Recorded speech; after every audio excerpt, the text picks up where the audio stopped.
Okay, so if you're looking at studying or maybe working somewhere, English is the main language. Well, the IELTS exam is probably on your radar. Definitely. And that speaking test component, it's pretty key. You've shared some great resources, so today we're really diving into that, how you can best prepare for that specific bit of the test. Absolutely. We've got a good mix here. Articles from places like IELTS-assistant.com, grading.com, IELTSmaterial.com, lovetolearnenglish.com. Mm-hmm. They cover things like prep plans, the test breakdown, potential topics for 2025. And interestingly, there's also a Reddit thread from IELTS. Oh, right. Yeah, where people actually shared recent questions they got, like in China and Armenia back in January 2025. So some real-time info, too. Okay, brilliant. So the mission for this deep dive is pretty clear then. We want to pull out the best strategies, really get a handle on the test structure, and, get a feel for the kind of topics and questions that might pop up. Exactly. The aim is to help you feel, well, more ready and confident going in. All right, let's kick things off by unpacking the basic structure. What does the IELTS speaking test actually involve? Okay, so according to grading.com, it's split into three main parts. Your parts, right? Yeah. Part one is the introduction. Think general questions, personal stuff about your life, hobbies, experiences. That usually runs for about 4 to 5 minutes. Okay. Pretty standard start. Then you hit part two, the cue card part. You get a card with a topic. You get 1 minute, just 1 minute to prep. Wow. And then you need to talk about that topic for up to 2 minutes. 2 minutes straight. Up to 2 minutes, yeah. Then finally, there's part three. This is more of a discussion, and it links back to your part two topic. But the questions get broader, more, analytical. Ah, And that part also lasts about 4 to 5 minutes. It's interesting, actually, how it kind of mimics a natural conversation flow intro, tell a story, then discuss it more broadly. that makes sense. And just knowing that structure exists, that seems like a big first step. That three-step plan you mentioned from IELTS-assistant.com, it starts with that, right? Mhm. Understanding the format. That's right. And grading.com actually makes a point that part one, even though it seems simple, can sometimes feel, quote, challenging or confusing for people. Really? Even the simple questions. Apparently so. So Yeah. yeah, getting your head around the three parts, how they flow, what's expected, it's pretty vital for managing your time and expectations. Okay, so let's look closer at that three-step plan then. Step one is about figuring out where you are now and, well, where you need to get to. That's the gist of it, yeah. IELTS-assistant.com really emphasizes checking your current speaking level and deciding on your target band score right at the beginning. Right, the band score. Yeah, and that involves getting familiar with the test format itself, the kinds of topics that come up, and crucially, the assessment criteria, like how they actually score you. And just quickly, for anyone maybe less familiar, the band score, that's the 1 to 9 scale showing your English level, right? Yeah, exactly. From non-user at 1 up to expert at 9. Your target score usually depends on, the university or the job requirements. Gotcha. So IELTSassistant.com recommends things like reviewing the format, looking at sample questions, getting familiar with topic lists, really building that foundation. And they suggest taking a quiz, too, to estimate your current score. Yeah, the idea being that analyzing those results helps you figure out a smart prep strategy. You see where the gaps are, how much improvement is needed, and that helps you decide on the best time to actually sit the test. Makes sense. Okay, so once you've got that baseline, step two is where the hard work really begins actually improving your speaking. Yep. Step two, according to IELTS-assistant.com, is all about honing those core skills. Fluency speaking smoothly, vocabulary, your word range, pronunciation clarity, and grammar sentence accuracy. The big four. Pretty much. And they suggest being quite methodical about it, like make a study plan, practice with actual exam questions, keep track of how you're doing. That sounds like solid advice. They mentioned a course, too. They do, their IELTS Speaking Tips and Secrets course.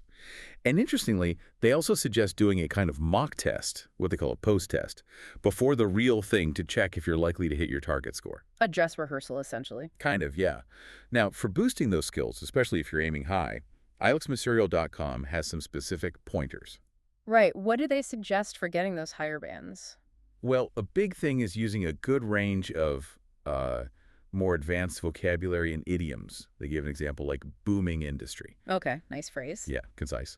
And also showing you can use different grammar structures, not just simple sentences, but complex conditionals like if I had the chance. Hmm. maybe even the passive voice sometimes. So it's not just about knowing fancy words, but using grammar flexibly too. Exactly. It's about demonstrating that range. Hmm. Maybe thinking about synonyms for common words to be more precise, rather than just dropping in academic jargon. Makes sense. And for the really top scores, like an 8.5. For that level, IELTSmaterial.com says fluency is key speaking naturally, without too many long pauses. Clear pronunciation with good intonation is also vital. Uh-huh. And of course, that advanced vocabulary used correctly and complex grammar. But, critically, they warn against sounding like you've memorized answers. Ah, spontaneity is important. Very. They suggest, just talking in English daily and maybe recording yourself. The dreaded I self-records. know it can feel awkward, but they say it's really useful for catching habits you might not notice otherwise. Yeah, I can see that. Okay, so step 1, know yourself. Step 2, improve your skills. What's the final step in this plan? Step 3, according to IELTSassistant.com, is basically test day readiness. Practical stuff. Yeah, knowing what to expect on the day, what you can and can't bring into the room, just making sure you're practically and mentally set. Right, minimizing that day of stress. Exactly. Removing those last-minute worries so you could just focus on speaking. Okay, good plan. Now let's dive into the actual test sections, starting with part 1. Grading.com calls it familiar territory. Which is a good description. It's mostly about you, your everyday life. Yeah. Grading.com will list loads of possible topics. Work, study, home, hometown, art, birthdays, Wow. Okay. clothes, childhood, daily routine, friends, food, hobbies, holidays, indoor activities, lifestyle, movies, neighborhood, reading, weather, writing, and even an others category with things like entertainment, tea, coffee, transport, TV, sport. That's a huge range, but all fairly personal topics. Well, exactly. And they give sample questions for these, like, what's your favorite place in your home? Or do you have any specific hobbies? Yeah. It really shows the personal angle of part 1. And the advice there is not just to give short answers, right? Definitely not. Grading.com stresses elaborating, giving examples, keeping a natural tone and pace. So even here, you're showing that fluency and ability to develop your points. It connects back to the skill building in step 2.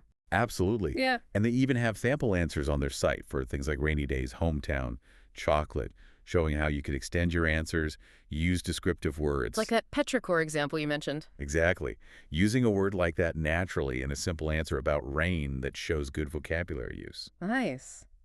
Okay, let's shift to part 2, the speaking at length part, as lovetolearnenglish.com calls it, the cue card section. Right. And lovetolearnenglish.com groups the common cue card tasks into themes.